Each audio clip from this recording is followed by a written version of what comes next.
ಸಿಂಹರಾಶಿ ಆರೋಗ್ಯದ ಬಗ್ಗೆ ಸ್ವಲ್ಪ ಕಾಳಜಿಯನ್ನು ವಹಿಸಿ. ಆರೋಗ್ಯದಲ್ಲಿ ಸಣ್ಣ ಪುಟ್ಟ ವ್ಯತ್ಯಯಗಳಾಗುವ ಸೂಚನೆ. ರಕ್ತದೊತ್ತಡ ಹೆಚ್ಚು ಇರತಕ್ಕಂತಹವರು, ಆ ಸಮಸ್ಯೆಯನ್ನು ಎದುರಿಸ್ತಾ ಇರತಕ್ಕಂಥವರು ತುಂಬಾ ಜಾಗ್ರತೆಯನ್ನ ವಹಿಸಬೇಕಾದಂತಹ ದಿವಸ. ಸರ್ಕಾರಿ ಕೆಲಸಕ್ಕೆ ಅದು ಅಡಚಣೆಯಾಗತ್ತೆ. ನೀವು ನೌಕರಿಯಲ್ಲಿದ್ದು ರಕ್ತದೊತ್ತಡವನ್ನ ಅನುಭವಿಸ್ತಾ ಇದ್ರೆ, ಹೆಚ್ಚಿನ ರಕ್ತದೊತ್ತಡ, ಹೈ BP, ಅದು ನಿಮಗೆ ಕೆಲಸಕ್ಕೆ ತೊಂದರೆಯನ್ನ ಮಾಡಬಹುದು. ಉದ್ಯೋಗ ಹಾಗೂ ವ್ಯವಹಾರ ಇದು ಎರಡರಲ್ಲೂ ಕೂಡ ಅನಿರೀಕ್ಷಿತವಾದಂತಹ ನಷ್ಟಕ್ಕೆ ಸಾಧ್ಯತೆ ಇದೆ. ಆರೋಗ್ಯ ಸರಿ ಇಲ್ಲ, ಹಾಗಾಗಿ ಉದ್ಯೋಗದಲ್ಲಿ ವ್ಯವಹಾರದಲ್ಲಿ ಪೂರ್ಣ ಗಮನವನ್ನು ಕೊಡೋದಕ್ಕೆ ಸಾಧ್ಯ ಆಗದೇ ಇರಬಹುದು. ಇದರ ನಷ್ಟದ ಫಲ ಈ ದಿವಸ ನೋಡಬೇಕಾಗತ್ತೆ.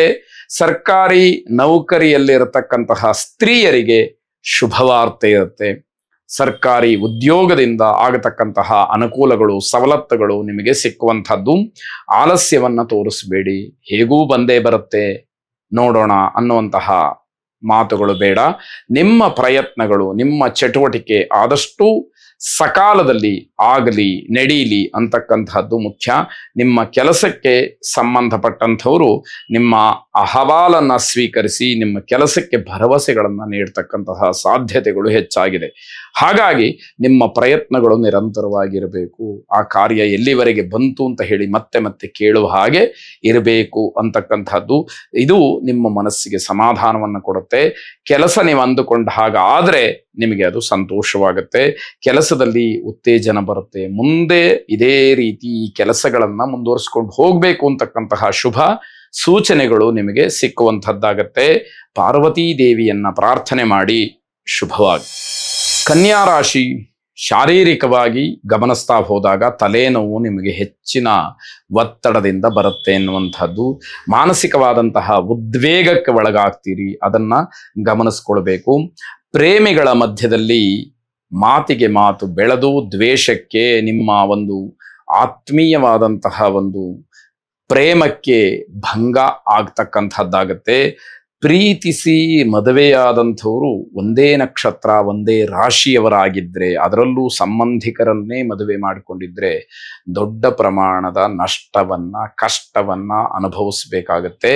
ಜಗಳಕ್ಕೆ, ಅದರಲ್ಲೂ ಕೋರ್ಟು ಕಚೇರಿಯವರೆಗೆ ತಲುಪುವಂತಹ ಬೀದಿ ಜಗಳಕ್ಕೂ ಕೂಡ ಅದು ಕಾರಣ ಆಗಬಹುದು ಅನ್ನುವಂಥದ್ದು. ಕೊನೆಗೆ ಕಾನೂನಿನ ಮೊರೆ ಹೋಗ್ತಕ್ಕಂತಹ ಸಾಧ್ಯತೆಗಳು ಹೆಚ್ಚಾಗಿರುತ್ತೆ. ವೈವಾಹಿಕ ವಿಚಾರಕ್ಕೆ, ವೈವಾಹಿಕ ಜೀವನಕ್ಕೆ, ಆ ಹೊಂದಾಣಿಕೆಯ ಕೊರತೆಗೆ ದಂಡವನ್ನ ತೆರಬೇಕಾದಂಥದ್ದು, ದೊಡ್ಡದಂತಹ ಸಮಸ್ಯೆಗಳನ್ನ ಎದುರಿಸಬೇಕಾದಂಥದ್ದು. ಇದರ ಪ್ರಭಾವ, ಪರಿಣಾಮ ಮಕ್ಕಳ ಮೇಲೆ ಆಗ್ತಕ್ಕಂಥದ್ದಾಗತ್ತೆ. ನಿಮ್ಮ ಆತ್ಮವಿಶ್ವಾಸವನ್ನ ಕಡಿಮೆ ಮಾಡಿಕೊಳ್ಬೇಡಿ. ಹಾಗಂತ ಆತ್ಮವಿಶ್ವಾಸವನ್ನ ಇಟ್ಟುಕೊಂಡು ದಾಂಪತ್ಯದಲ್ಲಿ ಜಗಳವನ್ನ ಮಾಡಿಕೊಳ್ಳಿ ಅಂತ ಅರ್ಥ ಅಲ್ಲ. ಸರಿ ತಪ್ಪುಗಳ ಬಗ್ಗೆ ವಿವೇಚನೆ ಇರಲಿ ಅಂತಕ್ಕಂಥದ್ದು. ಯಾವುದು ಸೂಕ್ತವಾಗಿದೆಯೋ, ಯಾವುದು ಸರಿಯಾಗಿದೆಯೋ ಆ ಮಾರ್ಗದಲ್ಲಿ ನಡೀತಕ್ಕಂಥದ್ದು ಒಳ್ಳೆಯದಾಗಿರುತ್ತೆ. ವಾದ ವಿವಾದಗಳು ಏನೇ ಇರಲಿ, ಅದು ಜಗಳದಲ್ಲಿ ಅಂತ್ಯವಾಗ್ತಕ್ಕಂತಹ ಸೂಚನೆಗಳಿದೆ. ಆದರೆ ಅದು ನಿಮಗೆ, ಕುಟುಂಬಕ್ಕೆ, ಪರಿವಾರಕ್ಕೆ ಮಾರಕವಾಗಬಾರದು ಅಂತಕ್ಕಂಥದ್ದು. ನಿಧಾನವಾಗಿ ಆಲೋಚನೆಯನ್ನು ಮಾಡಿ ಸಮಸ್ಯೆಗೆ ಶಾಶ್ವತವಾದಂತಹ ಪರಿಹಾರವನ್ನ ಕಂಡುಕೊಳ್ಬೇಕಾದಂತಹದ್ದು ಮುಖ್ಯವಾಗುತ್ತೆ. ವಿಶೇಷವಾಗಿ ವೃದ್ಧ ದಂಪತಿಗಳಿಗೆ, ವಯಸ್ಸಾದಂತಹ ದಂಪತಿಗಳಿಗೆ ಅವಶ್ಯಕತೆ ಇರತಕ್ಕಂತಹ ಪದಾರ್ಥಗಳನ್ನು, ಅವರಿಗೆ ಖುಷಿ ಕೊಡ್ತಕ್ಕಂತಹ ಯಾವುದಾದ್ರೂ ದ್ರವ್ಯಗಳನ್ನು, ಹಣ್ಣನ್ನು, ಬಟ್ಟೆಯನ್ನು ಅವರಿಗೆ ಕೊಟ್ಟು ಅವರ ಮನಸ್ಸನ್ನು ಸಂತೋಷಪಡಿಸಿ ಆ ದಂಪತಿಗಳ ಆಶೀರ್ವಾದವನ್ನ ಪಡ್ಕೊಳ್ಳಿ. ನಿಮ್ಮ ದಾಂಪತ್ಯದಲ್ಲಿರ್ತಕ್ಕಂತಹ ಕಷ್ಟ ನಷ್ಟಗಳು ದೂರವಾಗಲಿ, ಅವರ ಆಶೀರ್ವಾದದಿಂದ ಎಲ್ಲವೂ ಕೂಡ ಒಳಿತಾಗಲಿ. ಶುಭವಾಗಿ.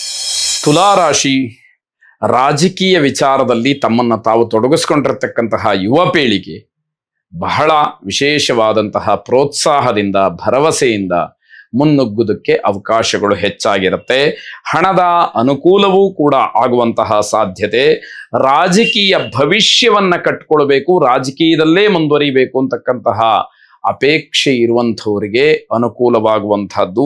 ಅದರಲ್ಲೂ ತುಲಾರಾಶಿಯವರು ವಿಶೇಷವಾಗಿ ನಾಯಕತ್ವದ ಒಂದು ಸ್ಥಾನವನ್ನ ಪಡೆಯುವುದಕ್ಕೆ ಮುಂದೆ ಆಗತಕ್ಕಂತಹ ಬೆಳವಣಿಗೆಗೆ ಈ ದಿವಸ ಬಹಳ ಉತ್ತಮವಾದಂತಹ ಒಂದು ವಿಚಾರ, ಅದಕ್ಕೆ ಸಂಬಂಧಪಟ್ಟಂತಹ ಮಾರ್ಗದರ್ಶನ, ಮಾತು, ವ್ಯವಸ್ಥೆ ಇದೆಲ್ಲವೂ ಕೂಡ ಸೂಕ್ಷ್ಮವಾಗಿ ನಿಮ್ಮನ್ನ ಹುಡುಕೊಂಡು ಬರ್ತಕ್ಕಂಥದ್ದಾಗತ್ತೆ.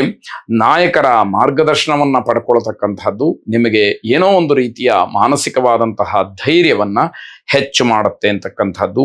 ಮನೆಯಲ್ಲಿ ಹಲವಾರು ವಿಚಾರಗಳಿಗೆ ಭಿನ್ನಾಭಿಪ್ರಾಯಗಳು ಬರುತ್ತೆ. ರಾಜಕೀಯಕ್ಕೆ ಹೋಗೋದು ಬೇಡ, ಅದರಿಂದ ನಿನಗೆ ಭವಿಷ್ಯ ಇಲ್ಲ ಅಂತಕ್ಕಂಥದ್ದು. ಆದರೂ ಕೂಡ ನಿಮಗೆ ಯೋಗಗಳು ಒಲಿದು ಬಂದಾಗ ಅದನ್ನ ಮುಂದುವರಿಸ್ತಕ್ಕಂಥದ್ದು ಒಳ್ಳೆಯದಾಗಿರುತ್ತೆ.